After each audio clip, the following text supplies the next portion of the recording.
Hi, everybody out in Facebook land. Happy Saturday. We hope you enjoyed being outside if you could today, or just got a little sunlight in your window. We hope to bring a little sunlight to your evening. Tonight, Living Room Shakespeare is doing Moliere's Tartuffe, a little break from Shakespeare, but keeping it on the classic side. As always, a number of us consider Rhinebeck Center for Performing Arts our home, and there will be a donate link that you can click on to donate below this feed, hopefully. If not, you can always go to Center for Performing Arts at Rhinebeck's page. We ask if you have even $1, $5, $100, $1,000, whatever you have lying around. If you would see fit to give a little something to the theater. It's a place that's a source of community and joy to many of us, and we hope that it has many more performances to come. Our performers today hail from all over the world, all over the country. We have a wide range of actors, and we have new faces, old familiar faces. And we do want to just make note that we have people perform the same role going back and forth between it, but you will see our character's name listed where we are speaking. So if you see someone jump in as Elmire and then you see another Elmire, their name will always show as they perform. Christian, are we good? No, that's okay. That's fine. For those of you who don't know Tartuffe, it is a French farce. There are many translations, but the one we are using tonight is public domain. But we encourage you to read any other versions. As always, there's no experience required to participate with us. So if you see yourself watching and you're enjoying and you want to read even a couple of lines, we'd love to have you. You can always watch and cheer on, but feel free to come on Wednesdays. We're doing non-streaming performances for the most part, although some of those will stream as well. We're doing new works on Wednesdays as well. So if you feel more comfortable reading in a version where you aren't being seen on Facebook, we have those as well. I'm just killing time while our stage manager gets things ready. Is she giving me the thumbs up? Yes, she is. So without further ado, I'm going to pass it along to Christine, our stage manager and also a performer tonight. Thank you, everybody. Enjoy. Good evening, everyone. So our show tonight, as Tamara said, is Tartuffe by Molière. Our scene is set in Paris. We will be giving you the top of each act. The scenes change rather quickly based on who's in the scene, so you'll follow along with the characters. So here we are at the top of Act 1.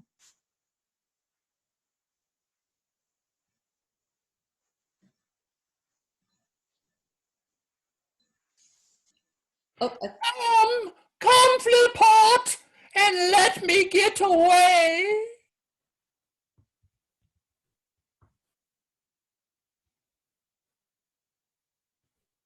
Elmire, where are you, Elmire? You hurry so, I can hardly attend you. Then don't, my daughter-in-law. Stay where you are.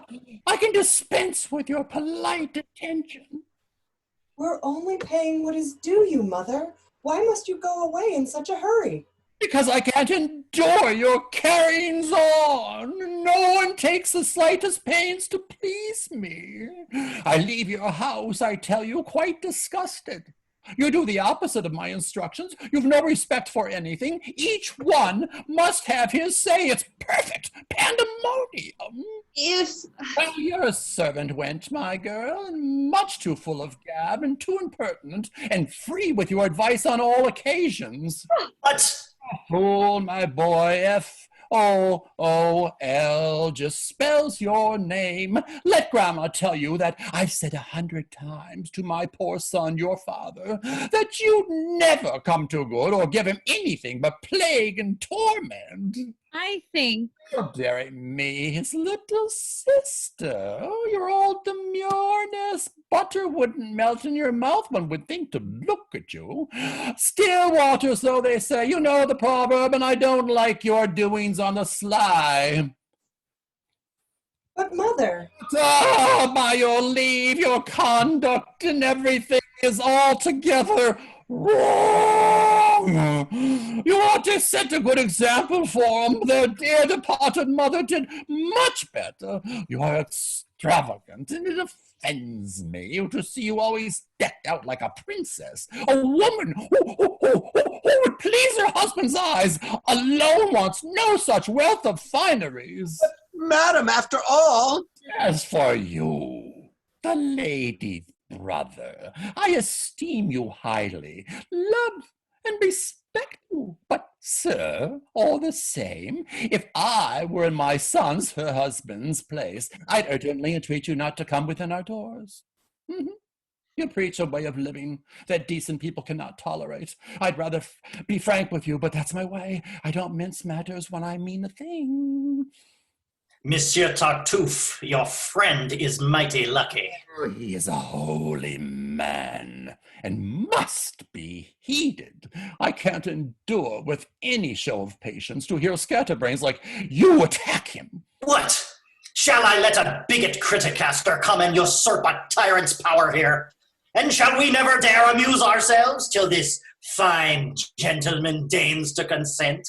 Oh, if we must hark to him and heed his maxims, there's not a thing we do but what's a crime. He censors everything, this zealous carper. And all he censors is well censored too. He wants to guide you on the way to heaven. My son should train you all to love him well. No, madame.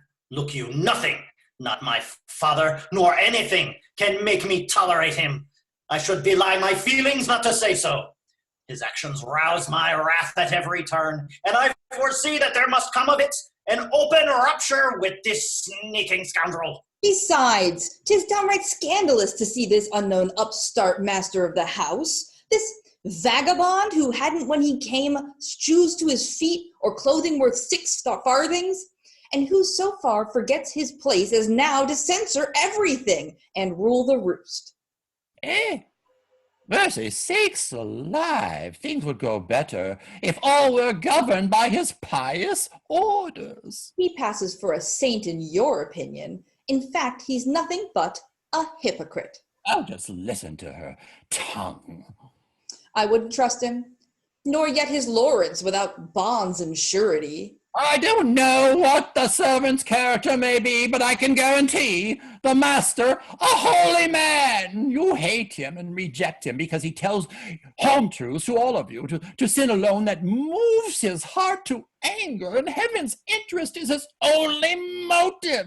Of course. But why, especially of late, can he let nobody come near the house? Is heaven offended at a civil call that he should make so great a fuss about it?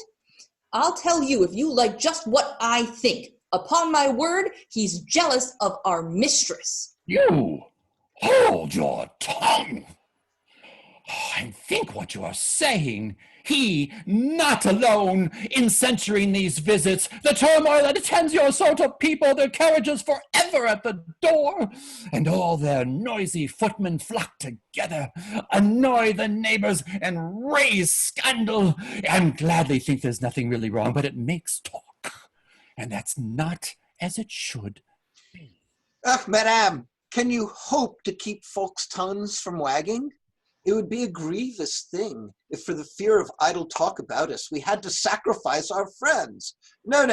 Even if we could bring ourselves to do it, think you that everyone then would be silenced? Against backbiting, there is no defense. So let us try to live in innocence. To silly tattle, pay no heed at all. Leave the gossips free to vent their gall. Our neighbor Daphne and her little husband must be the ones who slander us, I'm thinking. Those whose own conduct's most ridiculous are always the quickest to speak ill of others.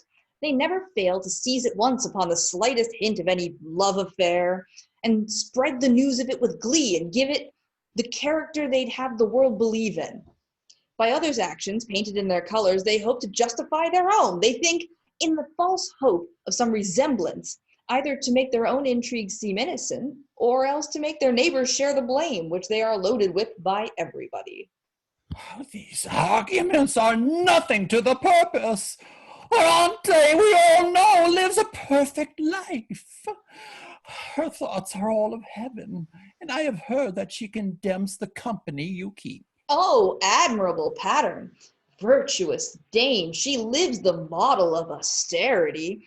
But age has brought this piety upon her, and she's a prude, now she can't help herself, as long as she could capture men's attention. She made the most of her advantages, but now she sees her beauty vanishing. She wants to leave the world that's leaving her in all the specious veil of haughty virtue. She'd hide the weakness of her worn-out charms. That is the way of with all your old coquettes. They find it hard to see their lovers leave 'em, and thus adorned their forlorn estate, can find no occupation but a prude's.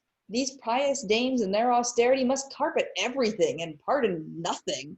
They loudly blame their neighbor's way of living, not for religion's sake, but out of envy, because they can't endure to see another enjoy the pleasures age has weaned from them. There!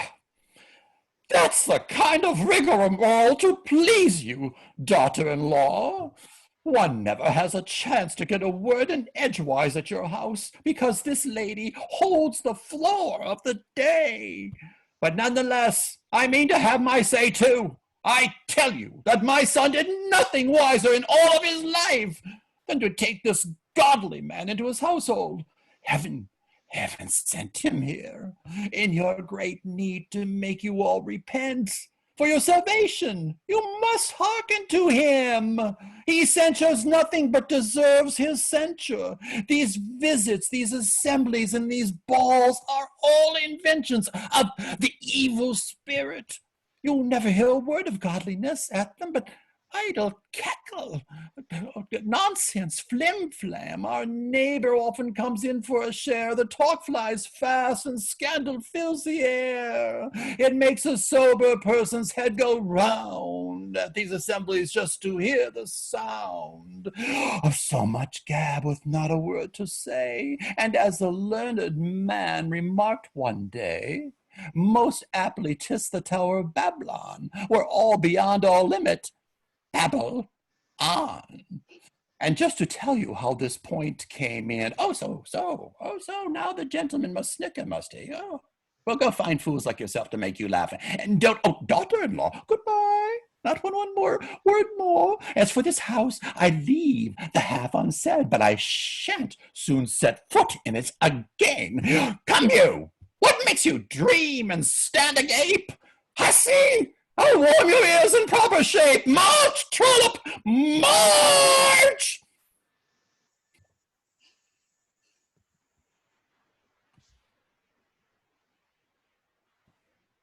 Chris, we need your microphone.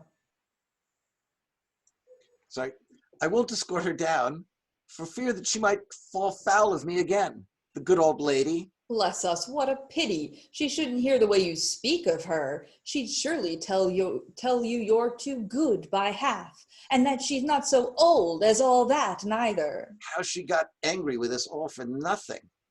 How she seems possessed with her Tartuffe.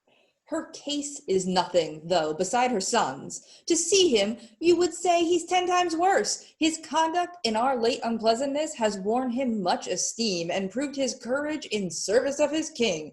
But now he's like a man besotted, since he's been taken so with this Tartuffe. He calls him brother, loves him 100 times as much as mother, son, daughter, and wife. He tells him all his secrets and lets him guide his acts and rule his conscience.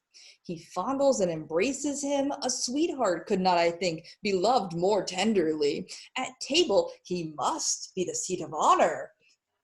While with delight our master sees him eat as much as 6 men could, we must give up the choicest tidbits to him. If he belches, 'tis a servant speaking, master exclaims, God bless you. Oh, he dotes upon him. He's his universe, his hero. He's lost in constant admiration, quotes him on all occasions, takes his trifling acts for wonders and his word for oracles. The fellow knows no dupe and makes the most on't. He fools him with 100 masks of virtue, gets money from him all the time by canting, and takes upon himself to carp at us. Even his silly coxcomb of a lackey makes it his business to instruct us too. He comes with rolling eyes to preach at us and throws away our ribbons, rouge, and patches. The wretch the other day tore up a kerchief that he had found, pressed in the golden legend, calling it a horrid crime for us to mingle the devil's finery with holy things. Oh, you're very lucky to have missed the speech she gave us at the door. I see my husband is home again. He hasn't seen me yet, so I'll go up and wait till he comes in. And I, to save time, will await him here. I'll merely say good morning and be gone. I wish you'd say a word to him about my sister's marriage. I suspect Tartuffe opposes it and puts my father up to all these wretched shifts. You know, besides how nearly I'm concerned in it myself. If love unites my sister and Valère, I love his sister too, and if this marriage were to... He's coming! Ah, good morning, brother. I was just going, but I'm glad to greet you. Things are not far advanced yet in the country? Doreen, just wait a bit, please, brother-in-law. Let me allay my first anxiety by asking news about my family. Has everything gone well these last 2 days? What's happening and how is everybody? Madam had fever and a splitting headache day before yesterday, all day and evening. And how about Tartuffe? Tartuffe? He's well. He's mighty well. Stout, fat, fair, rosy-lipped. Poor man. At evening, she had nausea and couldn't touch a single thing for supper. Her headache still was so severe. And how about Tartuffe? He supped alone before her and unctuously ate up 2 partridges as well as half a leg of mutton, deviled. Poor man. All night she couldn't get a wink of sleep. The fever racked her so, and we had to sit up with her until daylight. How about Tartuffe? Gently inclined to slumber, he left the table, went to his room, got himself straight into a good warm bed, and slept quite undisturbed until the next morning. Poor man. At last she let us all persuade her, and got up the courage to be bled, and then she was relieved at once. And how about Tartuffe?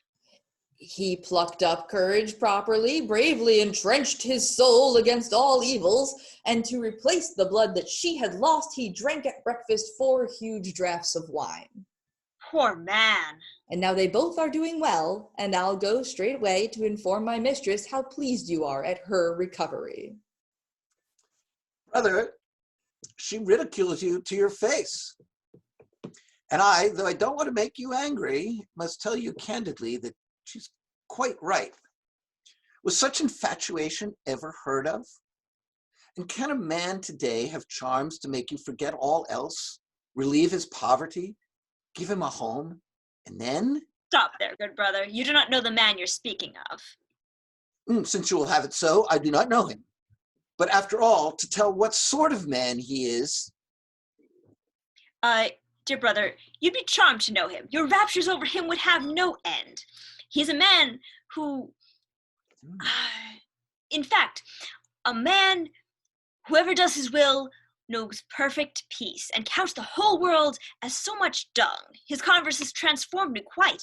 He weans my heart from every friendship, teaches me to have no love for anything on earth, and I could see my brother, children, mother, and wife all die and never care a snap. Ooh, your feelings are humane, I must say, brother. If you'd seen him as I saw him first, you would have loved him just as much as I. He came to church each day with contrite mien, kneeled on both knees right opposite my place, and drew the eye of all the congregation to watch the fervor of his prayers to heaven. With deep-drawn sighs and great ejaculations, he humbly kissed the earth at every moment. And when I left the church, he ran before me to give me holy water at the door. I learned his poverty and who he was by questioning his servant, who was like him and gave him gifts. But in his modesty, he always wanted to return a part. It is too much, he'd say, too much by half. I'm not worthy of your pity. Then when I refused to take it back, he'd go before my eyes and give it to the poor. At length heaven bade me take him to my home, and since that day all seems to prosper here. He censures everything, and for my sake he even takes great interest in my wife. He lets me know who ogles her, and seems 6 times as jealous as myself. You not believe how far his zeal can go. He calls himself a sinner just for trifles. The merest nothing is enough to shock him, so much so that the other day I heard him accuse himself for having, while at prayer in too much anger, caught and killed a flea. Zones, brother, you're mad, I think, or else you're making sport of me with such a speech. What are you driving at with all this nonsense? Brother, your language smacks of atheism, and I suspect your soul's a little tainted therewith. I've preached you a score of times that you'll draw down some judgment on your head. This is the usual strain of all your kind. They must have everyone as blind as they. They call you atheist if you have good eyes, and if you don't adore their vain grimaces, you've neither faith nor care for sacred things. No, such talk can't frighten me. I know what I'm saying. Heaven sees my heart. We're not dupes of all your canting mummers. There are false heroes and false devotees. And as true heroes never are the ones who make much noise about their deeds of honor, just so true devotees, whom we should follow, are not the ones who make such vain show. What, will you find no difference between hypocrisy and genuine devoutness? Will you treat them both alike and pay the self-same honor to both masks and faces? Set artifice beside sincerity, confuse semblance with reality. Esteem a phantom like a living person and counterfeit as good as honest coin. Men, for the most part, are strange creatures, truly. You never find them keep the golden mean.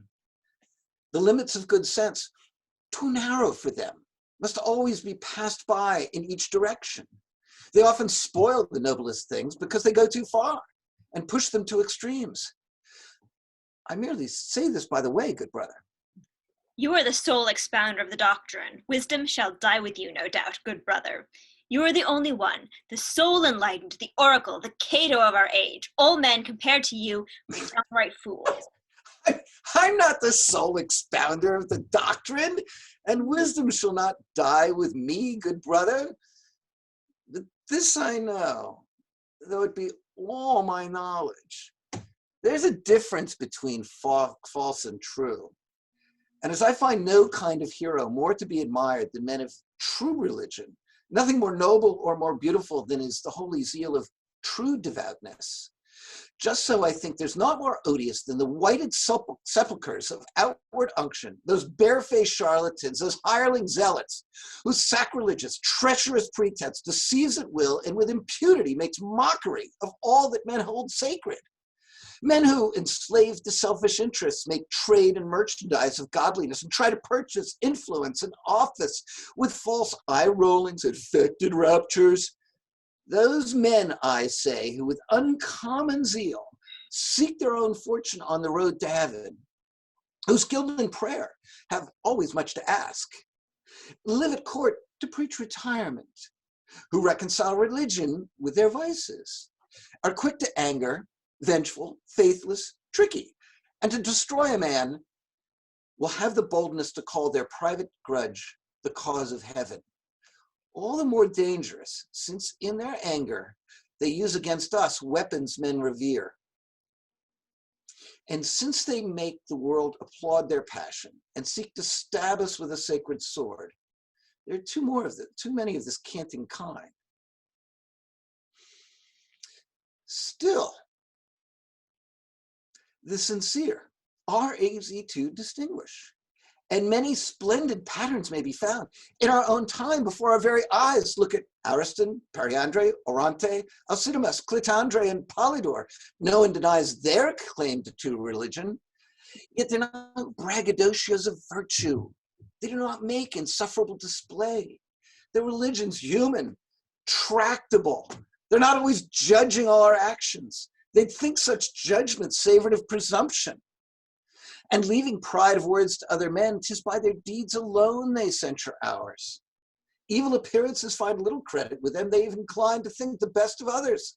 No caballers, no intriguers. They mind the business of their own right living. They don't attack a sinner tooth and nail, for sin's the only object of their hatred, nor are they overzealous to attempt far more in heaven's behalf than heaven would have them. That's my kind of man. That's true living. That is the pattern we should set ourselves. Your fellow was not fashioned in this model. Oh, you're quite sincere of boasting of his zeal, but you're deceived, I think, by false pretenses. My dear good brother-in-law, have you quite done? Yeah. I am your humble servant. Just a word. We'll drop that other subject. But you know Valère has had the promise of your daughter. Yes, You'd named the happy day. 'tis true. Then why put off the celebration of it? I can't say. Can you have some other plan in mind? Perhaps. You mean to break your word? I don't say that. I hope no obstacle can keep you from performing what you've promised. Well, that depends. Why must you beat about? Valère has sent me here to settle matters. Heaven be praised. What answer shall I take him? Why, anything you please. But we must know your plans. What are they? I shall do the will of heaven. Come, be serious. You've given your promise to Valère. Now, will you keep it? Goodbye. His love, methinks, has much to fear. I must go let him know what's happening here. Now, Marianne, Yes, Father. come, I'll tell you a secret. Yes. What are you looking for? Just see there's no one there to spy on us. That little closet's mighty fit to hide in. There, all right now. Marianne, in you I've always found a daughter dutiful and gentle, so I've always loved you dearly. I'm grateful for your fatherly affection. Well spoken, daughter. Now, prove you deserve it by doing as I wish in all respects. To do so is the height of my ambition. Excellent. Well, what say you of Tartuffe? Who? I. Yes, you. Look to it how you answer. Why, I'll say of him anything you please. Well spoken. A good girl.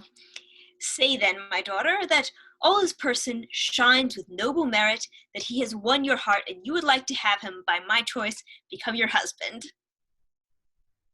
Eh? Eh? What say you? Please, what did you say? What? Surely I mistook you, sir. How now? Who is it, Father, you would have me say has won my heart and I would like to have become my husband by your choice? Tartuffe. But Father, I protest it isn't true. Why should you make me tell this dreadful lie? Because I mean to have it be the truth. Let this suffice for you. I've settled it. But Father, you would... Yes, child. I'm resolved to graft Tartuffe into my family, so he must be your husband. That I've settled. And since your duty... What are you doing there? Your curiosity is keen, my girl, to make you come eavesdropping on us so?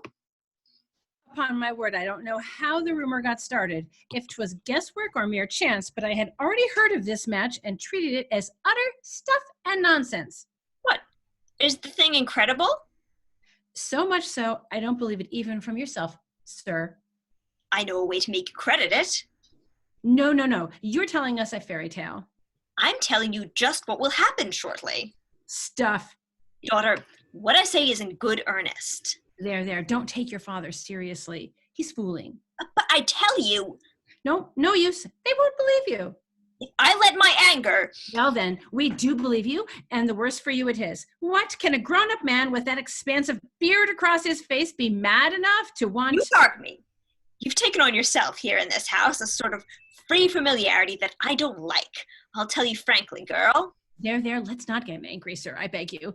But are you making game of everybody? Your daughter's not cut out for bigots' meat, and he has more important things to think of. Besides, what can you gain by such a match? How can a man of wealth, like you, go choose a wretched vagabond for a son-in-law? You hold your tongue. And no, the less he has, the better cause have we to honor him. His poverty is honest poverty. It should exalt him more than worldly grandeur, for he has let himself be robbed of all through careless disregard of temporal things and fixed attachment to things eternal. My help may set him on his feet again, win back his property, a fair estate he has at home, so I'm informed, and prove him for what he is, a true-born gentleman. Yes, so he says himself. Such vanity but ill accords with pious living, sir. The man who cares for holiness alone should not so loudly boast his name and birth.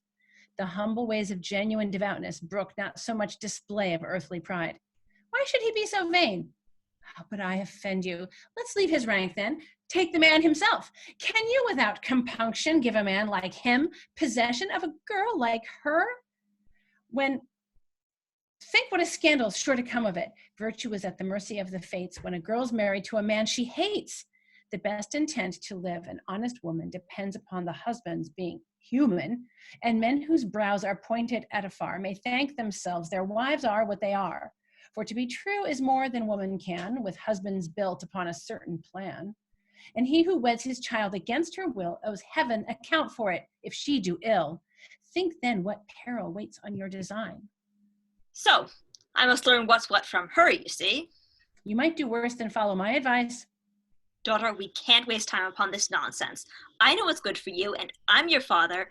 True, I had promised you to young Valere, but first they tell me he's inclined to gamble, and then I fear his faith is not quite sound. I haven't noticed that he's regular at church. You'd have him run there just when you do, like those who go on purpose to be seen. I don't ask your opinion on the matter. In short, the other is in heaven's best graces, and that is riches quite beyond compare. This match will bring you every joy you long for. 'Twill be all steeped in sweetness and delight. You'll live together in your faithful loves like two sweet children, like two turtle doves. You'll never fail to quarrel, scold, or tease, and you may do with him whatever you please. With him? Do not but give him horns, I'll warrant. Out on thee, wench! I tell you, he's cut out for it. However great your daughter's virtue, sir, his destiny is sure to prove the stronger. I've done with interrupting. Hold your tongue. Don't poke your nose in other people's business. If I make bold, sir, 'tis for your own good. You're too officious. Pray you hold your tongue. 'Tis love of you. I want none of your love. Then I will love you in your own despite. You will, eh?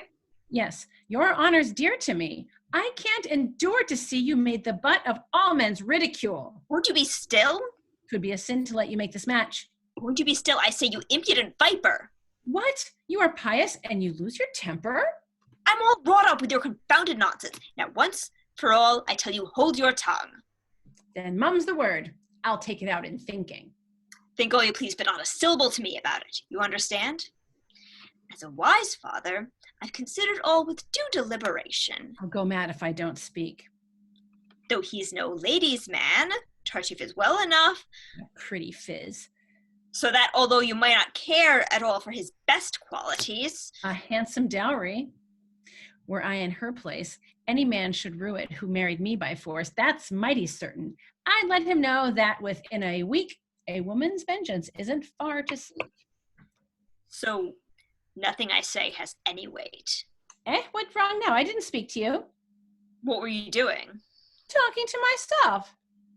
Oh, very well. Her monstrous impudence must be chastised with one good slap to the face. Daughter, you must approve my design. Think of this husband I have chosen for you. Why don't you talk to yourself? Nothing to say. One little word more. Oh, no, thanks. Not now. Sure, I'd have caught you. Faith, I'm no such fool. So, daughter, now obedience is the word. You must accept my choice with reverence. You'd never catch me marrying such a creature. Daughter, you've such a pestilent hussy there. I can't live with her longer without sin. I can't discuss things in the state I'm in. My mind's so flustered by her insolent talk. To calm myself, I must go take a walk. That's still me, right? Okay. Say, have you lost the tongue from out your head? And must I speak your role from A to Z? You let them broach a project that's absurd and don't oppose it with a single word? What can I do? My father is the master. Do everything to ward off such disaster. But what? tell him one doesn't love by proxy. Tell him you'll marry for yourself, not him. Since you're the one for whom the thing is done, you are the one, not he, the man must please. If his Tartuffe has charmed him so, why let him just marry him himself? No one will hinder. A father's rights are such, it seems to me, that I could never dare to say a word. Came, talk it out. Valere has asked your hand. Now, do you love him, pray, or do you not? Doreen, how can you wrong my love so much and ask me such a question? Have I not 100 times laid bare my heart to you? Do you know how ardently I love him? How do I know if heart and words agree, and if in honest truth you really love him? Doreen, you wrong me greatly if you doubt it. I've shown my inmost feelings all too plainly. So then, you love him? Yes, devotedly. And he returns your love, apparently? I think so. And you both alike are eager to be well married to each other? Surely. Then what's your plan about this other match? To kill myself if it is forced upon me. Good. That's a remedy I hadn't thought of. Just die and everything will be all right. This medicine is marvelous indeed. It drives me mad to hear folk talk such nonsense. Dear Doreen, you get in such a temper. You have no sympathy for people's troubles. I have no sympathy for when folk talk nonsense and flatten out as you do in a pinch. But what can you expect if one is timid? But what is love worth if it has no courage? Am I not constant in my love for him? Is not his place to win me from my father? But if your father is a crazy fool and quite bewitched with his Tartuffe and breaks his bounden word, is that your lover's fault? But shall I publicly refuse and scorn this match and make it plain that I'm in love? Shall I cast off for him, whate'er he be, womanly modesty and filial duty? You ask me to display my love in public? No, I ask you nothing. You shall be Mr. Tartuffe's. Why, now I think of it, I should be wrong to turn you from this marriage. What cause can I have to oppose your wishes? So fine a match, an excellent good match. Mr. Tartuffe, oh ho, no mean proposal. Mr. Tartuffe, sure, take it all in all, is not a man to sneeze at. Oh, by no means. 'Tis no small luck to be his happy spouse. The whole world joins to sing his praise already. He's noble in his parish, handsome too, red ears and high complexion. Oh, my lord, you'll be so happy sure to win him for husband. Oh, dear. What joy and pride will fill your heart to be the bride of such a handsome fellow. Stop, I beg you. Try to find some way to help break off the match. I quite give in. I'm ready to do anything you say. Oh, no. A daughter must obey her father, though he would want to make her wed a monkey. Besides, your fate is fine. What could be better? You'll take the stagecoach to his little village and find it full of uncles and of cousins whose conversation will delight you. Then you'll be presented in their best society. You'll even go to call by way of welcome on Mrs. Bailiff, Mrs. Tax Collector, who will patronize you with a folding stool. There, once a year at Carnival, you'll have perhaps a ball with orchestra, 2 bagpipes, and perhaps a trained ape, and Punch and Judy, though if your husband— Oh, you'll kill me. Please contrive to help me out with your advice. I thank you kindly. Doreen, I beg you. To serve you right, this marriage must go through. Dear girl. No. If I say I love Valere— No. Tartuffe's your man, and you shall taste him. You know I've always trusted you. Now help me. No, you shall be my faith tartuffified. Well then, since you've no pity for my fate, let me take counsel only of despair. It will advise and help and give me courage. There's one sure cure I know for all my troubles. There, come back. I can't be angry long. I must take pity on you too, after all. Don't you see, Doreen? If I must bear this martyrdom, I certainly shall die. Now, don't you fret. We'll surely find some way to hinder this. But here's Valere, your lover. Madame, a piece of news quite new to me has just come out. I'm very fine it is. What piece of news? Your marriage with Tartuffe? 'Tis true, my father has this plan in mind. Ah, your father, madame. Yes, he's changed his plans and did but now propose it to me. Quoi? Seriously? Yes, he was serious, and openly insisted on the match. And what is your resolution de matière, madame? I don't know. That's a pretty answer. You don't know? No. No? What do you advise? My advice is marry him, by all means. That's your advice? Ah, oui? Do you mean it? Ah, bien sûr. A splendid choice. I'm worthy of your acceptance. Oui? Very well, sir. I shall take your counsel. Oh, you find no trouble taking it, I warrant. No more than you did giving it, be sure. Ah, I gave it truly to oblige you, madame. And I shall take it to oblige you, sir. Let's see what this affair will come to. So, that is your love? And it was all deceit when you said, I beg you to say no more of that. You told me squarely, sir, I should accept the husband that is offered me. And I will tell you squarely that I mean to do so, since you have given me this good advice. Don't shoot, you subways talking my advice. You have your mind made up, that's evident. I know you're snatching at a trifle briefcase to justify the breaking of your word. Exactly so. Oh, of course it is. Your heart has never known true love for me. Alas, you're free to think so, if you please. Oui, I'm free to think so. And my outraged love may forestall you in your perfidy. I offer elsewhere both my heart and hand. No doubt of it. The love your high deserts may win. Oh, mon Dieu, have done with my deserts. I know have but few, and you have proved it. I might find more kindness in another. I know someone will not be ashamed to take your leavings and make up my loss, yeah?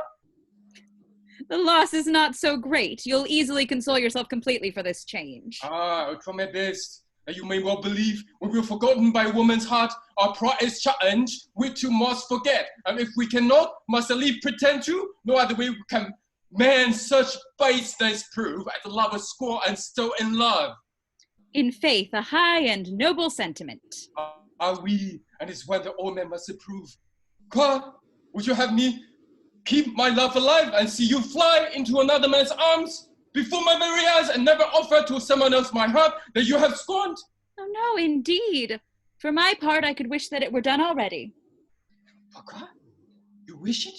Yes. Oh, this is insult. Keep complexia. I'll go at once and do as you desire. Oh, very well, then. But remember this, huh? 'Twas you that drew me to this desperate pass. Of course. And in the plan that I have formed, I only follow your example. Huh? Yes. Enough. You shall be punctually obeyed. So much the better. This is once for all. So be it then. Huh? What? You didn't call me? You were dreaming. C'est bon. I'm gone. Au revoir, madame. Farewell, sir. I must say, you've lost your senses and both gone clean daft. I'd let you fight it out to the end of the chapter to see how far the thing could go. Oh, ho there, Mr. Valère. What do you want, Doreen? Come here. No, I'm quite beside myself. Don't hinder me from doing as she wishes. Stop. No, you see, I'm fixed, resolved, determined. So? Since my presence pains him, makes him go, I'd better go myself and leave him free. Ugh, now to the other. Where are you going? Let me be. Come back. No, it isn't any use. It is clear the sight of me is torture to her. No doubt 'twere better as you free her from it. Same thing again. Deuce take you both, I say. Now stop your fooling. Come here. You. And you. And what is your idea? What can you mean to do? Set you to rights and pull you out of the scrape. Are you quite mad to quarrel with her now? Oh, didn't you hear the thing she said to me? Are you quite mad to get in such a passion? Didn't you see the way he treated me? Fools, both of you. She thinks nothing else but to keep faith with you. I vouch for it. And he loves none but you and longs for nothing but just to marry you. I stake my life on it. Why did you give me such advice then, pray? Why did you ask for my advice on such a matter? You both are daft, I tell you. Here, your hands. Come, yours. Pourquoi? Now yours. Well, what's the use? Oh, quick now, come along. There, both of you. You love each other better than you think. Come. Don't be so ungracious now about it. Look at him as if you didn't hate him. My faith in troth, what fools these lovers be. Oh, come now, I have not a just complaint, and truly are you not a wicked creature to take delight in saying what will pain me? And are you not yourself the most ungrateful? Leave this discussion for another time. Now, think how you'll stave off this plaguey marriage. Then tell us how to go about it. Well, we'll try all sorts of ways. Your father's daft. This plan is nonsense. You had better humor his notions of a semblance of consent so that in case of danger, you can still find means to block the marriage by delay. If you gain time, the rest is easy, trust me. One day you'll fool them with a sudden illness causing delay. Another day, ill omens. You've met a funeral or broke a mirror or dreamed of muddy water. Best of all, they cannot marry you to anyone without your saying yes. But now methinks they mustn't find you two chattering together. You go at once and set your friends at work to make him keep his word to you, while we will bring the brother's influence to bear and get the stepmother on our side too. Goodbye. Whatever efforts we may make, my greatest hope, Monsieur Louis, be sure must rest on you. I cannot answer for my father's whims, but no one save Valère shall ever have me. Oh, you fill me with joy. Whatever comes, I will always... Oh, these lovers never done with prattling. Now go! And one last What word. a devil and father, be off by this door, you, and you by t'other. Act 3. May lightning strike me dead this very instant. May I be everywhere proclaimed a scoundrel if any reverence or power shall stop me, and if I don't do straight away something desperate. I beg you moderate this towering passion. Your father did but merely mention it. Not all things that are talked of turn to facts. The road is long sometimes from plans to acts. No, I must end this paltry fellow's plots, and he shall hear from me a truth or two. So ho, go slow now. Just you leave the fellow, your father too, in your stepmother's hands.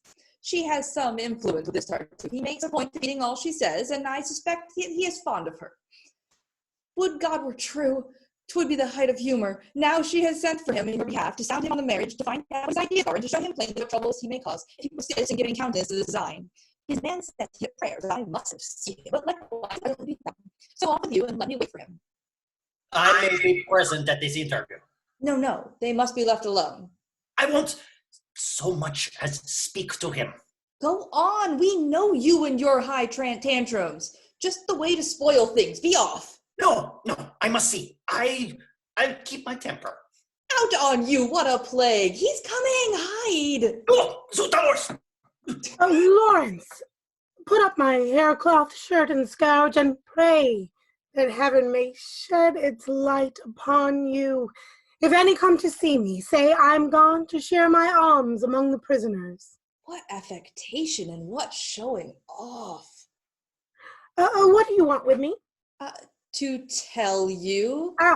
Pray, before you speak, pray take this handkerchief. What? Cover up that bosom which I can't endure to look on. Things like that offend our souls and fill our minds with sinful thoughts. Are you so tender to temptation, then? And has the flesh such power upon your senses? I don't know how you get into such a heat. For my part, I am not so prone to lust, and I could see you stripped from head to foot and all your hide not tempt me in the least. Show in your speech some little modesty, or I must instantly take leave of you. No, I'll leave you to yourself. I've only one thing to say. Madam will soon be down and begs the favor of a word with you. Willingly. How gentle and all at once. My faith, I still believe I've hit upon it. Oh, will she come soon? I think I hear her now. Yes, here she is herself. I'll leave you with her. May heaven's overflowing kindness ever give you good health of body and soul, and bless your days according to the wishes and prayers of its most humble votary. I'm very grateful for your pious wishes. But let's sit down, so we may talk at ease. And how are you recovered from your illness? Quite well. The fever soon let go its hold. My prayers, I fear, have not sufficient merit to have drawn down this favor from on high, but each entreaty that I made to heaven had for its object your recovery. You're too solicitous on my behalf. Oh, we could not cherish your dear health too much. I would have given mine to help restore it. That's pushing Christian charity too far. I owe you many thanks for so much kindness. I do far less for you than you deserve. There is a matter that I wish to speak of in private. I'm glad there's no one here to listen. Oh, madam, I am overjoyed. 'Tis sweet to find myself alone with you. This is an opportunity I've asked of heaven many a time, till now in vain. All that I wish is just a word from you, quite frank and open, hiding nothing from me. I too could wish, as heaven's especial favor, to lay my soul quite open to your eyes, and swear to you the trouble that I made about those visits which your charms attract does not result from any hatred toward you, but rather from a passionate devotion and purest motives. Oh, that is how I take it. I think 'tis salvation that concerns you. Madam, 'tis so, and such is my devotion. Ouch! But you squeeze too hard. Excess of zeal. In no way could I ever mean to hurt you, and I'd as soon. Oh, what is your hand doing there? Oh, feeling your gown. The stuff is very soft. Ashby, I beg you. I am very ticklish. Oh, dear me, how wonderful in workmanship this lace is. They do marvels nowadays. Things of all kinds were never better made. Yes, very true. But let us come to business. They say my husband means to break his word and marry Marianne to you. Is it so? Well, he did hint some such thing, but truly, madam, that's not the happiness I'm yearning after. I see elsewhere the sweet compelling charms of such a joy as fills my every wish. You mean you cannot love terrestrial things? The heart within my bosom is not stone. I well believe your sighs all tend to heaven, and nothing here below can stay your thoughts. Love for the beauty of eternal things cannot destroy our love for earthly beauty. Our mortal senses may be entranced by perfect works of that heaven has fashioned here. Its charms, reflected shine in such as you, and in yourself its rarest miracles. It has displayed such marvels in your face that eyes are dazed and hearts are rapt away. I could not look on you, the perfect creature, without admiring nature's great creator, and feeling all my heart inflamed with love for you, his fairest image of himself. At first I trembled, lest this secret love might be the evil spirit's artful snare. I even schooled my heart to flee your beauty, thinking it was a bar to my salvation, but soon, enlightened, oh, all lovely one, I saw how this, my passion, may be blameless, how I may make it fit with modesty, and thus completely yield my heart to it. 'Tis, I must own, a great presumption in me to dare make you the offer of my heart, but love hopes all things from your perfect goodness, and nothing from my own poor weak endeavor. You are my hope, my stay, my peace of heart. On you depends my torment or my bliss, and by your doom of judgment I shall be blessed if you will, or damned by your decree. Your declarations turn most gallantly, but truly, it is a bit surprising. You should have better armed your heart, methinks, and taken thought somewhat on such a matter. A pious man like you, known everywhere. While pious, I am none the less man, and when a man beholds your heavenly charms, the heart surrenders and can think no more. I know such words seem strange, coming from me, but, madam, I'm no angel after all. If you condemn my frankly made avowal, you only have your charming self to blame. Soon as I saw your more than human beauty, you were thenceforth the sovereign of my soul. Sweetness ineffable was your eyes, that took my storm, my still resisting heart, and conquered everything, fasts, prayers, and tears, and turned my worship wholly to yourself. My looks, my sighs have spoke 1,000 times. Now, to express it all, my voice must speak, if but you will look down with gracious favor upon the sorrows of your worthless slave, if in your goodness you will give me comfort and condescend unto my nothingness, I'll ever pay you. Oh, sweet miracle, an unexampled worship and devotion. Then, too, with me, your honor runs no risk. With me, you need not fear a public scandal. These court gallants that women are so fond of are boastful of their acts and vain in speech. They always brag in public of their progress. Soon as favors granted, they'll divulge it. Their tattling tongues, if you but trust to them, will foul the altar where their hearts have worshipped. But men like me are so discreet in love that you may trust their lasting secrecy. The care we take to guard our own good name may fully guarantee the one we love. So you may find, with hearts like ours, sincere, love without scandal, pleasure without fear. I've heard you through.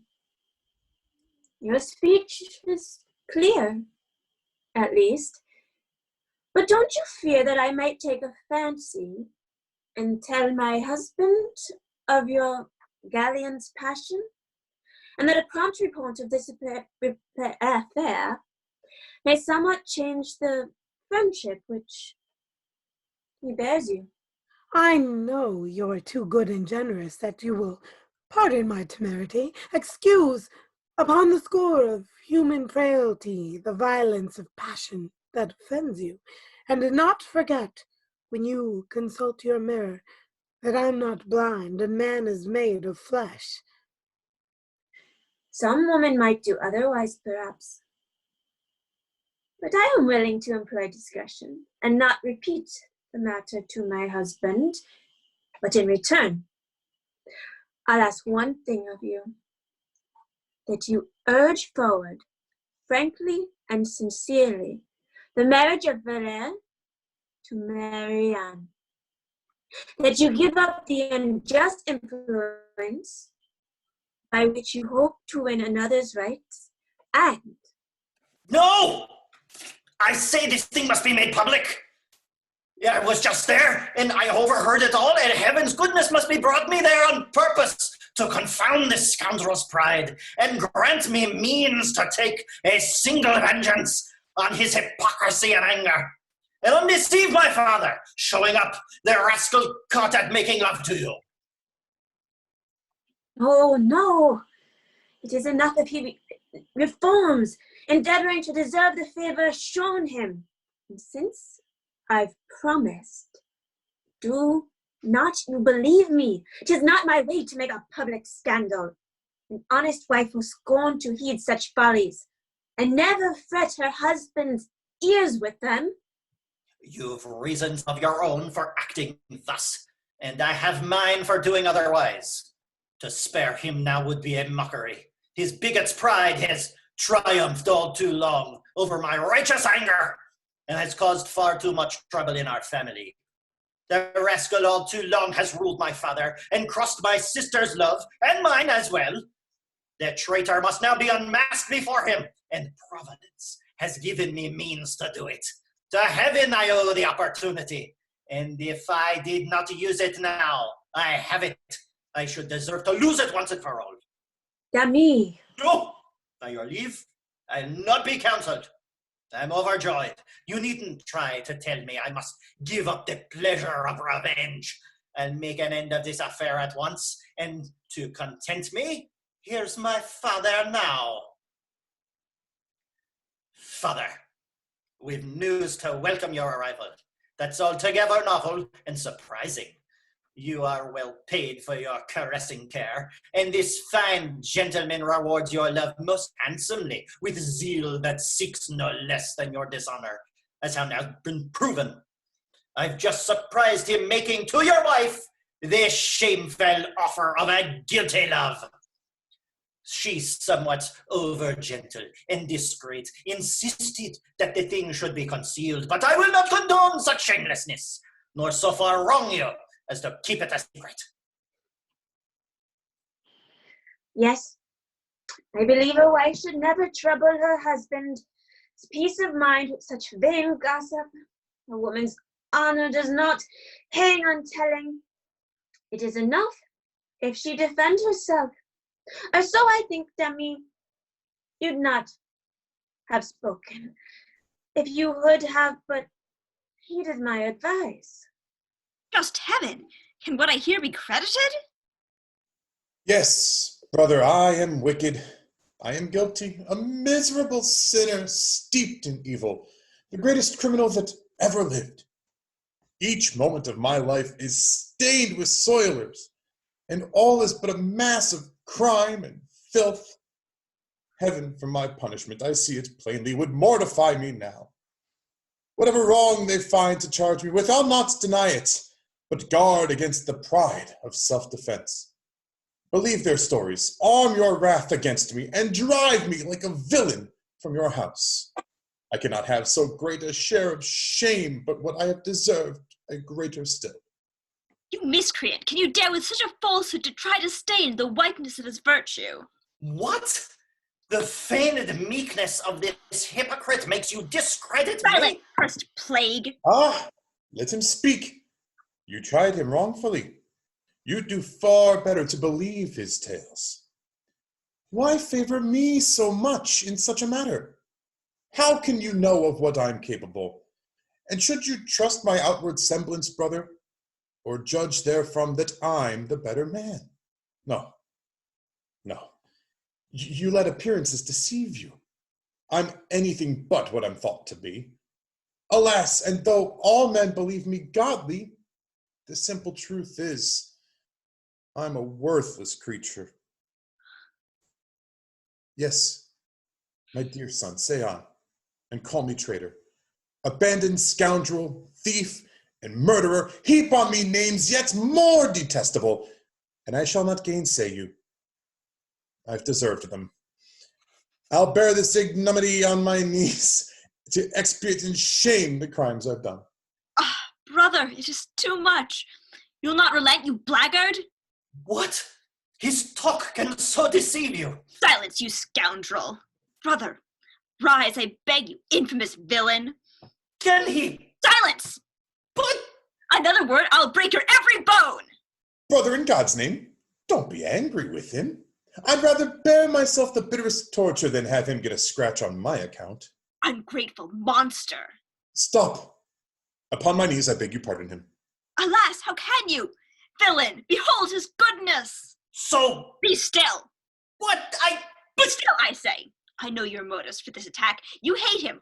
All of you, wife, children, servants, all let loose upon him. You have recourse to every shameful trick to drive this godly man out of my house.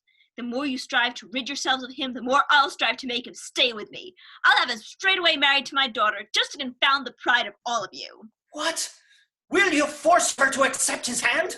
Yes, and this very evening, to enrage you, young rascal, I'll brave you all and show you that I'm the master and must be obeyed.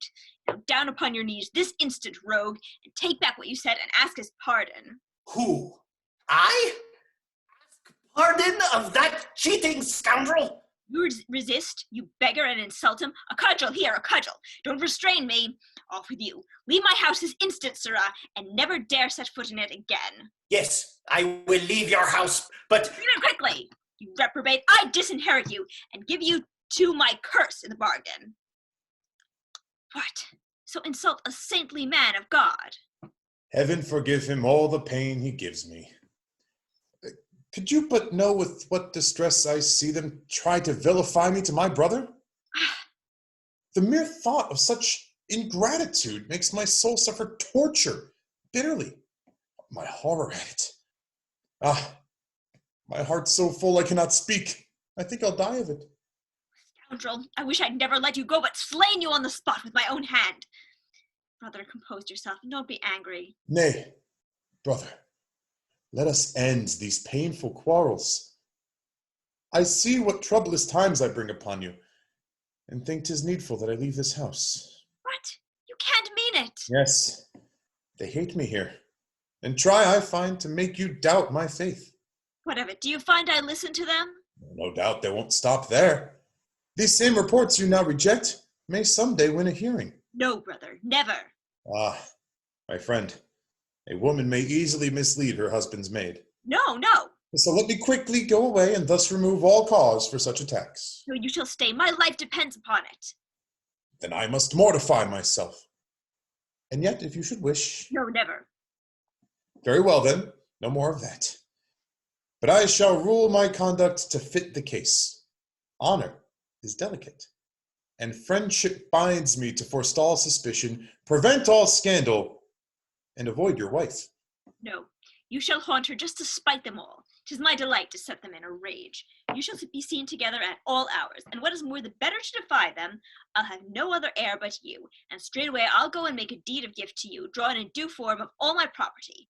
A good true friend my son-in-law to be is more to me than son and wife and kindred. You will accept my offer, will you not? Heaven's will be done in everything. Poor man. We'll go make haste to set the deed right, and then let envy burst itself with spite. Act 4. Yes, it's become the talk of all the town, and make a stir that's scarcely to your credit. And I've met you, sir, most opportunely, to tell you, in a word, my frank opinion. Not to sift out this scandal to the bottom, just suppose the worst for us. Suppose Dummy acted the traitor, accused you falsely.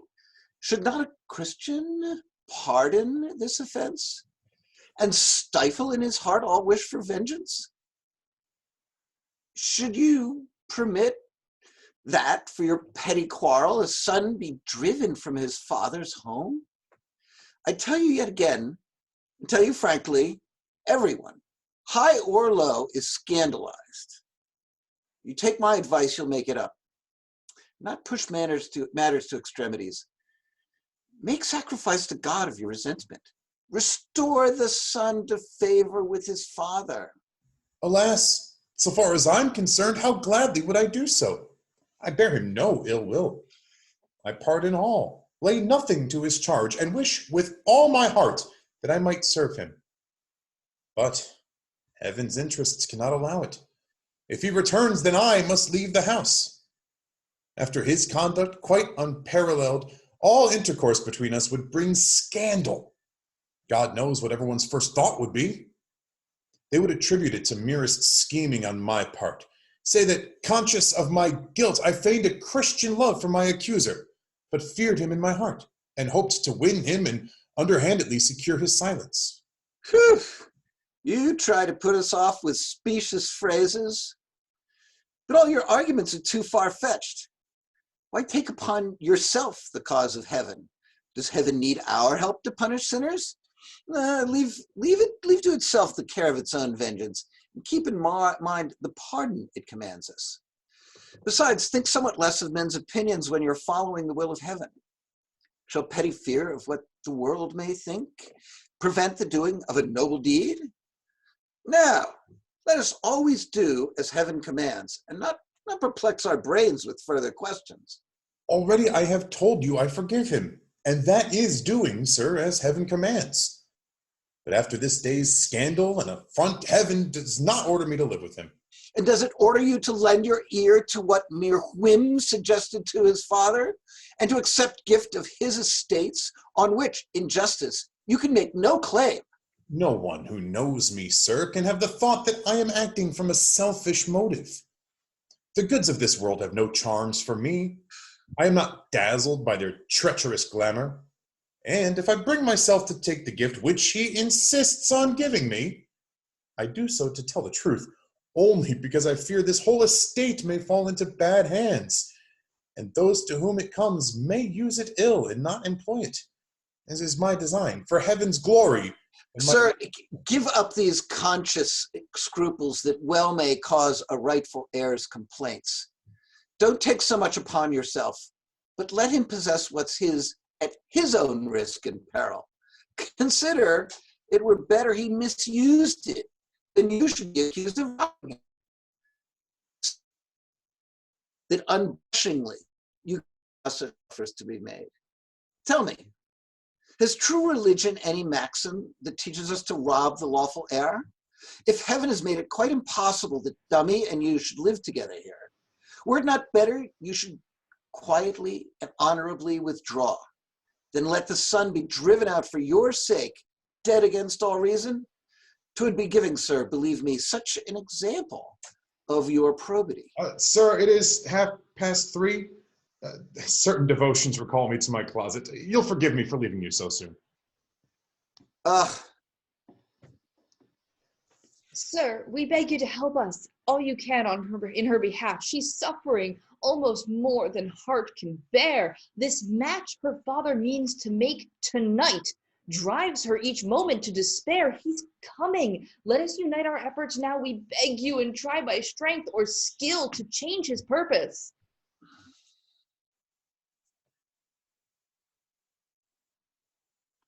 So ho, I'm glad to find you all together. Here is the contract that shall make you happy, my dear. You know already what it means. Father, I beg you, in the name of heaven, that knows my grief, and by whate'er can move you, relax a little your paternal rights, and free my love from this obedience. So do not make me by your harsh command complain to heaven you ever were my father. Do not make wretched this poor life you gave me. If, crossing that fond hope which I had formed, you'll not permit me to belong to one whom I have dared to love, at least, I beg you, upon my knees, oh, save me from the torment of being possessed by one whom I abhor, and do not drive me to some desperate act by exercising all your rights upon me. Come, my heart, be firm, no human weakness. I am not jealous of your love for him. Display it freely, give him your estate, and if that's not enough, add all of mine. I willingly agree and give it up, if only you'll not give him me, your daughter. Or rather, let a convent's rigid rule wear out the wretched days that heaven allots me. These girls are ninnies, always turning nuns when fathers thwart their silly love affairs. Get on your feet. The more you hate to have him, the more it will help you to earn your soul's salvation. So mortify your senses by this marriage, and don't vex me about it anymore. What? You'll hold your tongue before your betters. Don't dare to say a single word, I tell you. If you will let me answer and advise. Brother, I value your advice most highly. 'Tis well thought out. No better can be had. But you'll allow me not to follow it. I can't find words to cope with such a case. Your blindness makes me quite astounded at you, who are bewitched with him, to disbelieve the things that we tell you happened here today.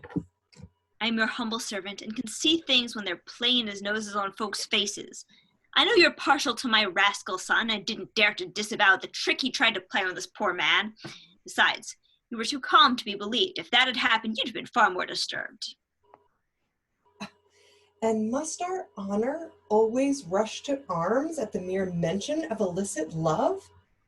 Or can we answer no attack upon it except with blazing eyes and lips of scorn? For my part, I just laugh away such nonsense. I have no desire to make a loud to-do. Our virtue should, I think, be gentle-natured. Nor can I quite approve those savage prudes whose honor arms itself with teeth and claws to tear men's eyes out at the slightest word. Heaven preserve me from that kind of honor. I like my virtue not to be a vixen, and I believe a cold, quiet rebuff no less effective to repulse a lover. I know, and you can't throw me off the scent. Once more, I'm astounded at your weakness. I wonder what your unbelief would answer if I could let you see we've told the truth. See it? Yes. Nonsense. Come. If I should find a way to make you see it clear as day. All rubbish. Oh, what a man. But answer me. I'm not proposing now that you believe us, but let's suppose that there, from proper hiding, you should be made to see and hear all plainly. What would you say then to your man of virtue? Why, then I'd say nothing. It can't be. Your error has endured too long already, and quite too long you've branded me a liar. I must at once, for my own satisfaction, make you a witness of the things we've told you. Amen. I'll take you at your word. We'll see what tricks you have and how you keep your promise. Send him to me. The man's a crafty codger. Perhaps you'll find it difficult to catch him. Oh no, a lover's never hard to cheat, and self-conceit leads straight to self-deceit. Bid him come down to me. And you, withdraw. Bring up this table and get under it. What? One essential is to hide you well. Why under there? Oh dear, do as I say. I know what I'm about, as you shall see. Get under. Now, I tell you, and once there, be careful no one sees or hears you. I'm going a long way to humor you, I must say, but I'll see through your scheme. And then you'll have, I think, no more to say. But mind, I'm going to meddle with strange matters. Prepare yourself to be in no wise shocked. Whatever I say must pass, because 'tis only to convince you, as I promised, by wheedling speeches, since I'm forced to do it, and make this hypocrite put off his mask, flatter the longings of his shameless passion, and give free play to all his impudence. But since 'tis for your sake to prove to you his guilt, that I shall feign to share his love. I can leave off as soon as you're convinced, and things shall go no farther than you choose. So, when you think they've gone quite far enough, it is for you to stop his mad pursuit. To spare your wife and not expose me further than you shall need yourself to undeceive you. It is your own affair, and you must end it. When here he comes, keep still, don't show yourself. They told me that you wished to see me here. Yes, I have secrets for your ear alone. But shut the door first and look everywhere for fear of spies. We surely can't afford another scene like that we had just now. Was it ever anyone so caught before? Dami did frighten me most terribly on your account. You saw I did my best to baffle his design and calm his anger, but I was so confused. I never thought to contradict his story. Still, thank heaven, things turned out all the better as it happened, and now we're on an even safer footing. High esteem you're held in, laid the storm.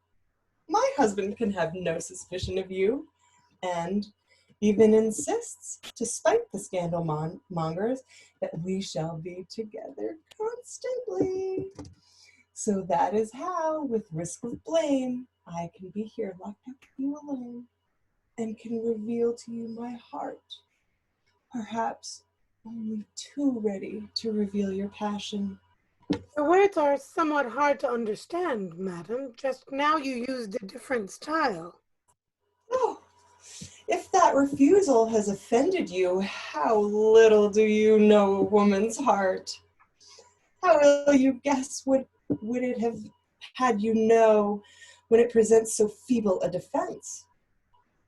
always, at first, our modesty resists the tender feelings you inspire us with. Whatever cause we find to justify the love that masters us, we still must feel some little shame in owning it and strive to make as though we would not when we would. But from the very way we go about it, we let a lover know our heart surrenders, the while our lips, for honor's sake, oppose our heart's desire, and in refusing promise. I'm telling you my secret all too freely, and with too little heed to modesty. But now that I've made bold to speak, pray, tell me, should I have tried to keep Dami from speaking? Should I have heard the offer of your heart so quietly and suffered all your pleading and taken it just as I did? Remember, if such a declaration had not pleased me, and when I tried my utmost to dissuade you not to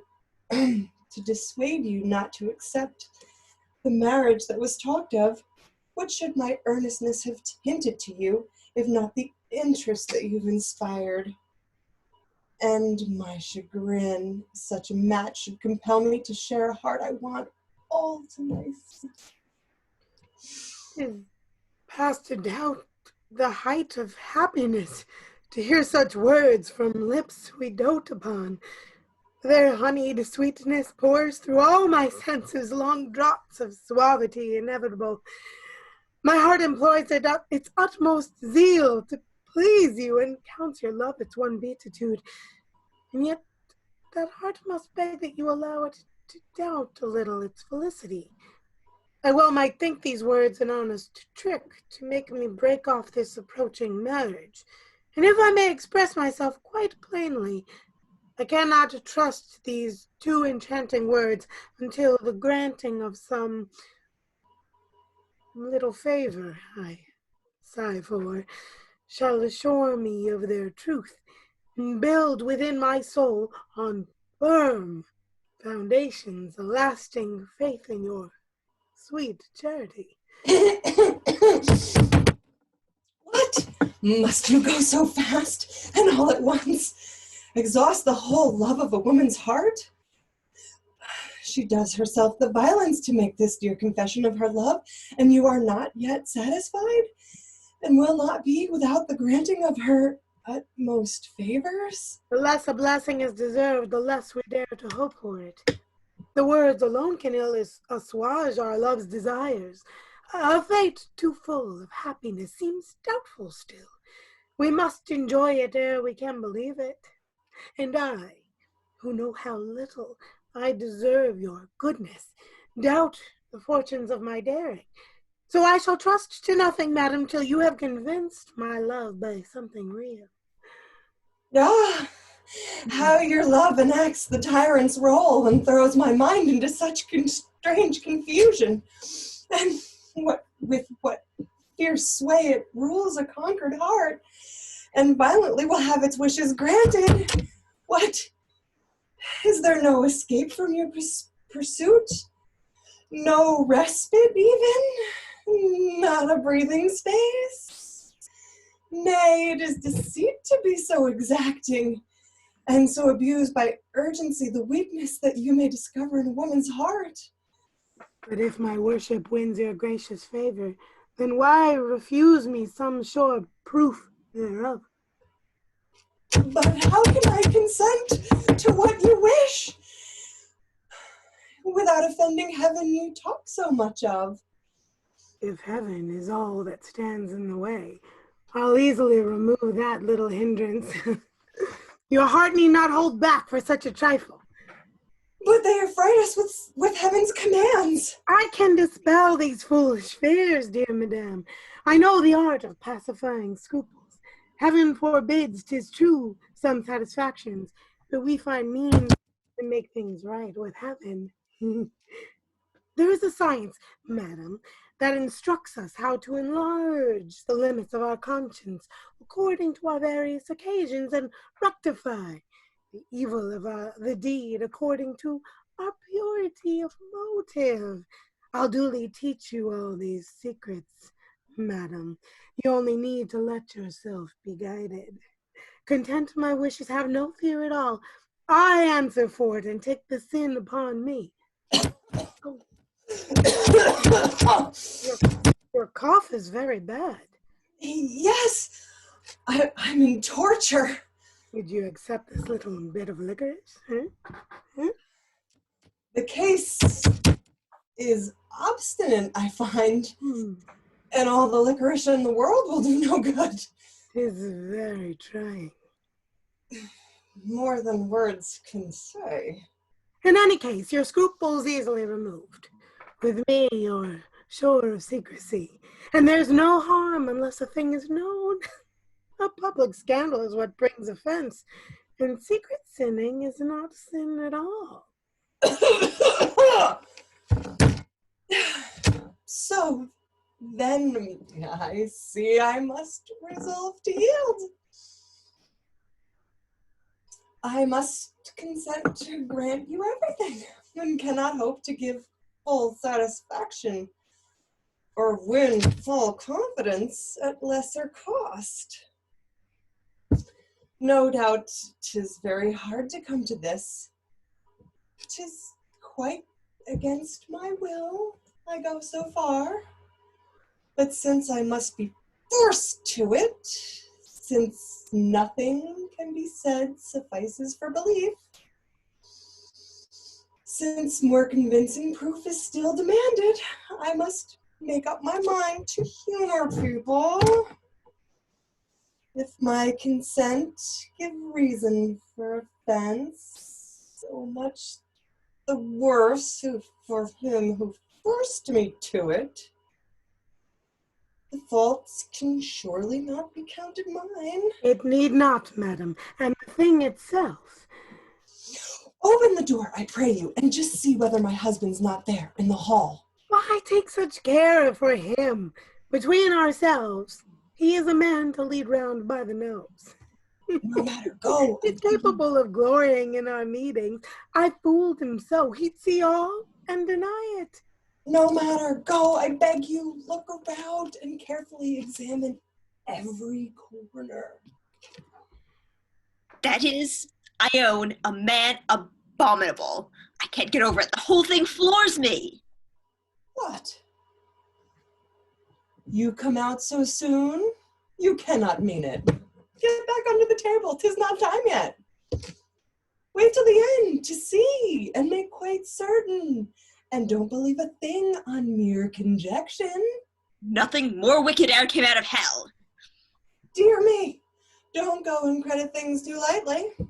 No, let yourself be thoroughly convinced. Don't yield too soon, for fear you'll be mistaken. All things conspire toward my satisfaction, madam. I've searched the whole apartment through. There's no one here. And now, my ravished soul. Softly. You are too eager in your amours. You needn't be so passionate. Aha, my holy man. You want to put it on me. How is your soul abandoned to temptation? Marry my daughter and want my wife too? I doubted long enough if this was earnest, expecting all the time the tone would change. But now the proof's been carried far enough. I'm satisfied and ask no more for my part.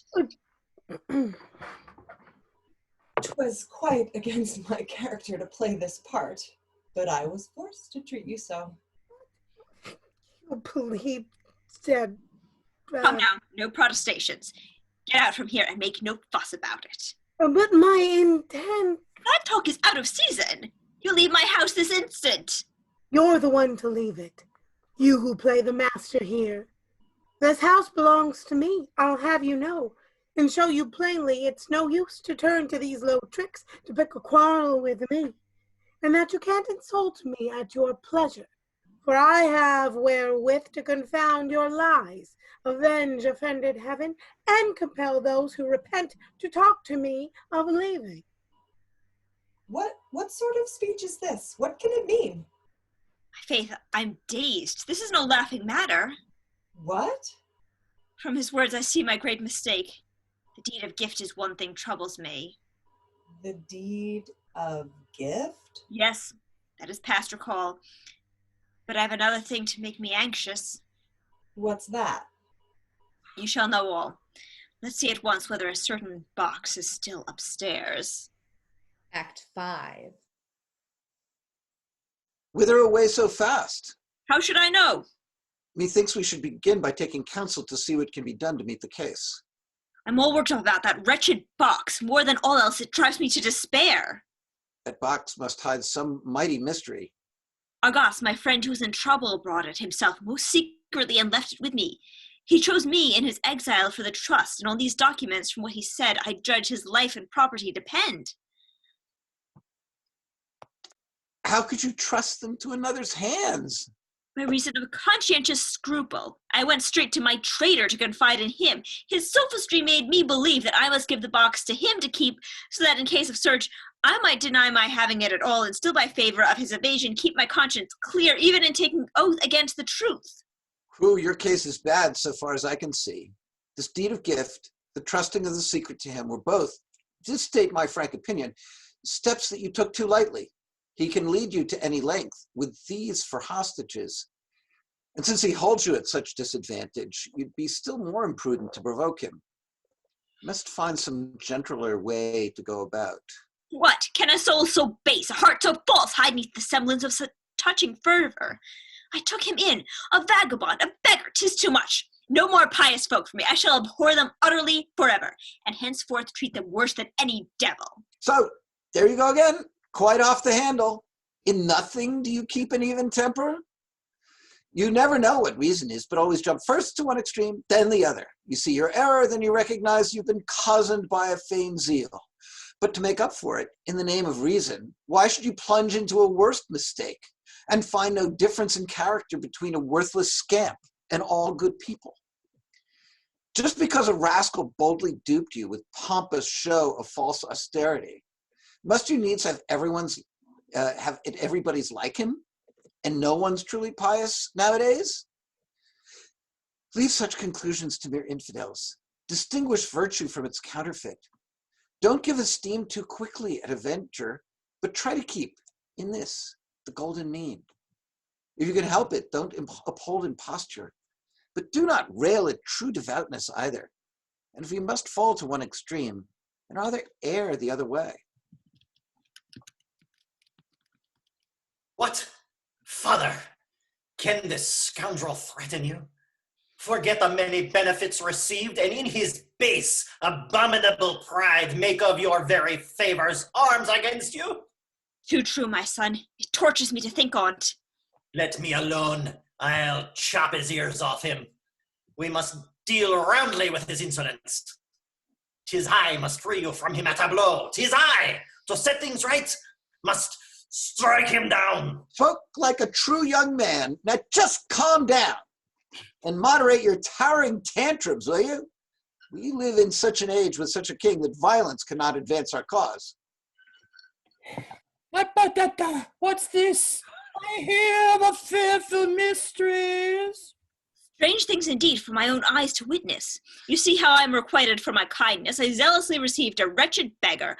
I lodge him, entertain him like my brother, load him with benefactions every day, give him my daughter, all my fortune, and he meanwhile a villain, rascal, wretch, tries with black treason to suborn my wife, and does not content with such a foul design, he dares to menace me with my own favors, and would make use of those advantages which my too foolish kindness armed him with, to ruin me, to take my fortune from me, and leave me in the state I saved him from. Poor man. Oh, my son, I cannot possibly believe he could intend such a black hand. What? Or the men are still the sport of envy. Mother, what do you mean by such a speech? There are strange goings on about your house, and everybody knows your people hate him. What's that to do with what I tell you now? Well, I always said, my son, when you were little, the virtue here below is hated ever. The envious may die, but envy never. What's that fine speech to do with present facts? Well, be sure, they forged 100 silly little lies. I told you once I saw it all myself. Well, for slanders abound in calumnies. Mother, you'd make me damn my soul. I tell you, I saw with my own eyes his shamelessness. Where their tongues for spitting venom never lack, there's nothing here below they'll not attack. Your speech is not a single grain of sense. I saw it, Harky, saw it with these eyes. I saw it. Do you know what saw means? Must I say it 100 times and did it in your ears? Oh, my dear, appearances are oft deceiving, and seeing shouldn't always be believing. I'll go mad. Oh, false suspicions may delude, and good to evil oft is misconstrued. Must I construe as Christian charity the wish to kiss my wife? Must, at least, have foundation for accusing people, and wait until you see a thing for sure. The devil! How could I see any surer? Should I have waited till before my eyes he... No, you make me say things quite improper. Short. 'Tis known to be pure zeal inflames him, and so I cannot possibly conceive that he should try to do what's charged against him. If you were not my mother, I should say such things. I do not know what. I'm so enraged. Whoa. Fortune has paid you fares to be so doubted. You flouted our report, now yours is flouted. You're wasting time here in the merest trifling, which we should rather use in taking measures to guard ourselves against the scoundrel's threats. You think his impudence could go far?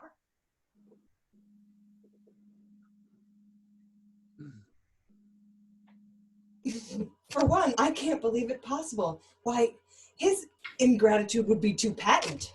Yeah, don't trust to that. He'll find abundant warrant to give good color to his acts against you. And for less cause than this, a strong cabal can make one's life a labyrinth of troubles. I tell you once again, armed as he is, you never should have pushed him quite so far. True, yet what could I do? The rascal's pride made me lose all control of my resentment. I wish with all my heart that some pretense of peace could be patched up between you two. If I had known what weapons he was armed with, I should have never raised such an alarm. And my Who's coming now? Go quick, find out. I'm in a fine state to receive a visit. Good day, good sister. Pray you, let me see the master of the house. He's occupied. I think he can see nobody at present.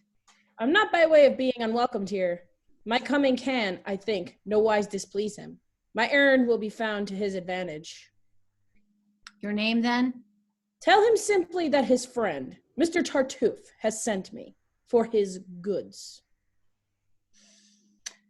It is a man who comes with civil manners, sent by Tartuffe, he says, upon an errand that you'll be pleased with. Surely you must see him and find out who he is and what he wants. Perhaps he's come to make it up between us. How shall I treat him? Must not get angry. And if he talks of reconciliation, accept it. Sir, good day, and heaven send harm to your enemies, favor to you. This mild beginning suits with my conjectures and promises some compromise already.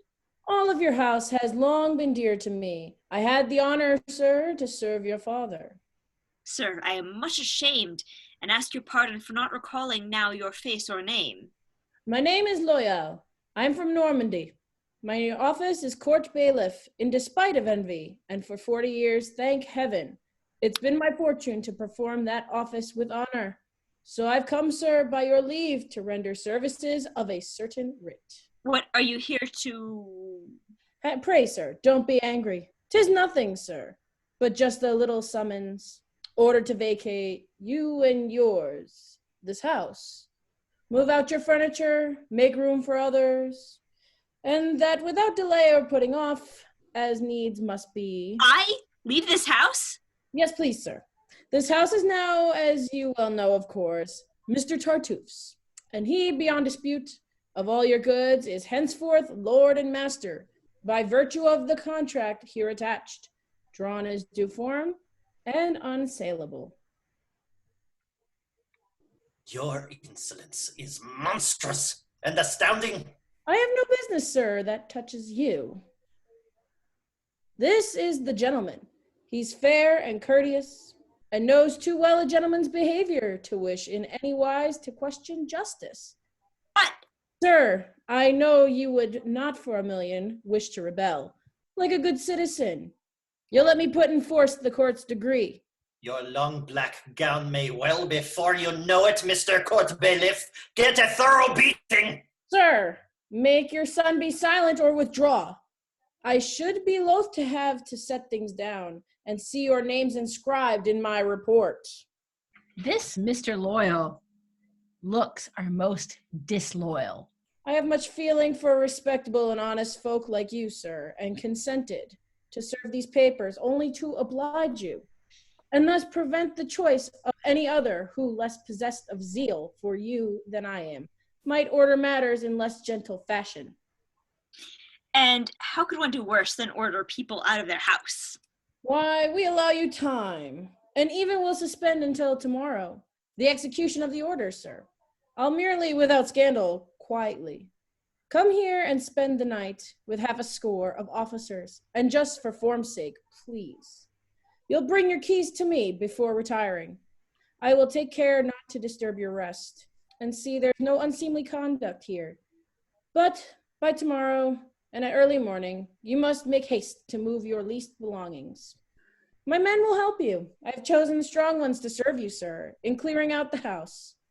No one could act more generously, I fancy, and since I'm treating you with great indulgence, I beg you'll do as well by me, and see I am not disturbed in my discharge of duty.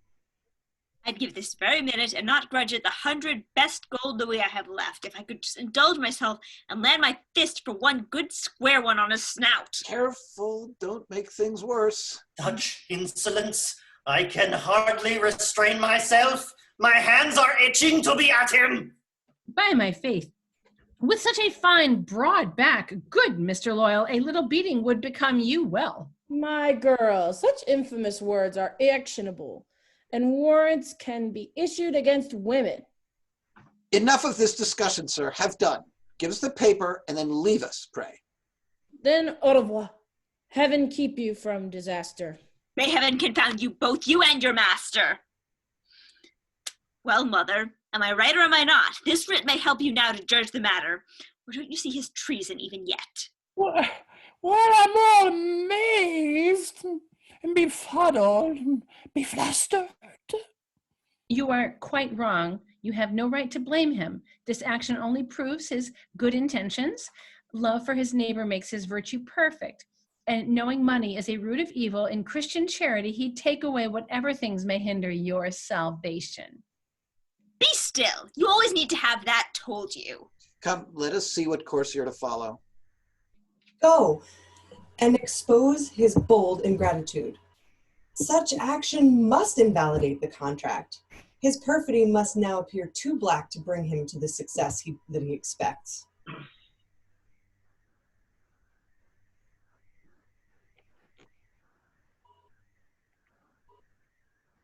We lost our...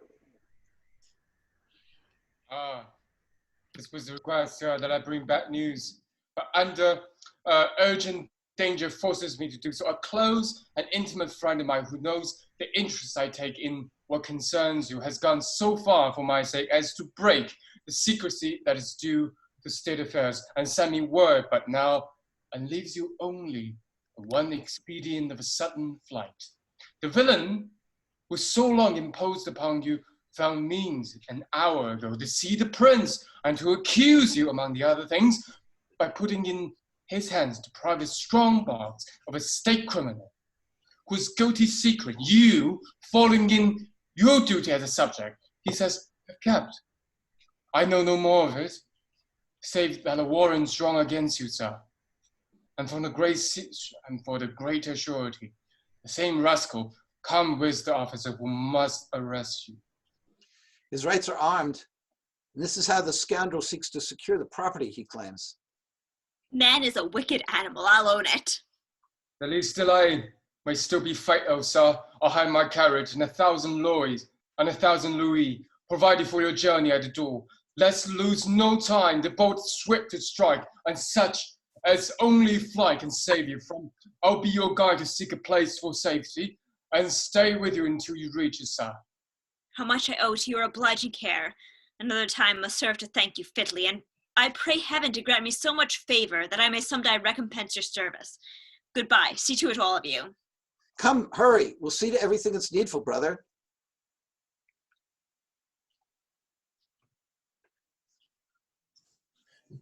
Softly, sir, softly. Do not run so fast. You haven't far to go to find your lodging. By order of the prince, we here arrest you. Traitor! You saved this worst stroke for the last. This crown your perfidies and ruins me. I shall not be embittered by your insults, for heaven has taught me to endure all things. Your moderation, I must own, is great. How shamelessly the wretch makes bold with heaven. Your ravings cannot move me. All my thought is but to do my duty. You must claim great glory from this honorable act. The act cannot be aught but honorable, coming from that high power which sends me here. Ungrateful wretch, do you forget 'twas I that rescued you from utter misery? I have not forgot. Some help you may have given. But my first duty now is toward my prince. The higher power of that most sacred claim must stifle in my heart all gratitude, and to such puissant ties I'd sacrifice my friend, my wife, my kindred, and myself. The hypocrite! How well he knows the trick of cloaking him with what we most revere. But if the motive that you make parade of is as perfect as you say, why should it wait to show itself until the day he caught you soliciting his wife? How happens it you have not thought to go inform against him until his honor forces him to drive you out of his house? And though I need not mention that he'd just given you his whole estate, still if you meant to treat him now as guilty, how could you then consent to take his gift? Pray, sir, deliver me from all this clamor. Be good enough to carry out your order. Yes, I have stayed too long and delayed its execution. It is very fitting you should urge me to it. So therefore, you must follow me at once to prison, where you will find your lodging ready. Who? I, sir? You. But why to prison? You, sir, are not the one to whom I owe account. You, sir, recover from your hot alarm. Our prince is not a friend to double-dealing. His eyes can read men's innermost hearts, and all the art of hypocrites cannot deceive him. His sharp discernment sees things clear and true. His mind cannot too easily be strayed, for reasons always hold the balance even. He honors and exalts true piety, but knows the faults. He views it with disgust. This fellow was by no means apt to fool him. Far subtler snares have failed against his wisdom, and his quick insight pierced immediately the hidden baseness of this torturous art. Accusing you, the knave betrayed himself, and by true recompense of heaven's justice, he stood revealed before our monarch's eyes a scoundrel known before by other names, whose horrid crimes, detailed at length, might fill a long-drawn history of many volumes. Our monarch, to resolve you in a word, detesting his ingratitude and baseness, added this horror to his other crimes and sent me hither under his direction to see his insolence out-top itself and force him then to give you satisfaction. Your papers, which the treasurer says are his, I am to take from him and give you back. The deed of gift transferring your estate, our monarch's sovereign, will make null and void. And for the secret personal offense your friend involved get you in, he pardons you. Thus, he rewards your recent zeal displayed in helping to maintain his rights and show how well his heart, when it is least expected, knows how to recompense a noble deed and will not let true merit miss its due, remembering always rather good than evil. Now, heaven be praised. At last I breathe again. A happy outcome. Who'd have dared to hope it? Traitor, now you're... Brother, hold. And don't descend to such indignities, I beg you. Leave the poor wretch to his unhappy fate, and let remorse oppress him, but not you. Hope rather that his heart may now return to virtue. Hate his vice, reform his ways, and win the pardon of our glorious prince. while you must straightway go and on your knees repay with thanks his noble, generous kindness. Well said. We'll go and at his feet kneel down with joy to thank him for his goodness shown. And this first duty done with honors due, will then attend upon another two, with wedded happiness reward Valere, and crown a lover noble and sincere. Hooray for everyone, fantastic show. And now for bows. Tonight, in the role of the officer, we had Roger. Roger, make some noise. Roger. Thank you. Oh, there we go. As Monsieur Leal, we had Patricia. Thank you, everyone. And don't forget to donate. Don't forget to donate. As Valere, we had Steve. Hello. Merci beaucoup. Au revoir. As Dami, we had Joe. Hey, thank you, everybody. Donate. Please donate. As Marianne, we had Molly. Thanks for watching, guys. Like and subscribe. As Cleante, we had Chris. Thanks very much. As Madame Purnell, we had John. Thank you, everybody. And then we had some split roll. Oh, and as organ, we had Vera. Thank you, everyone. And then we had some split roles. As Elmire, we had Caitlin. Thank you. And Michelle. Good night, everyone. Thank you. As Doreen, we had Wendy. Thank you very much. And please give to the center. And myself, Interesting. thank you. Please donate. And in the role of Tartuffe, we had Kevin. Thank you so much. Please donate. And Tamara. Yeah, everyone. Oh, back up. Guys, you all make noise. Nobody can see her. Let her talk. Thanks, everyone. Never mind. And there's a note to leave things on. Thank you all so much. Please, if you have the ability, make a donation to the center. And we will see you again next week. Thank you so much. Not everyone. Bye. Yeah.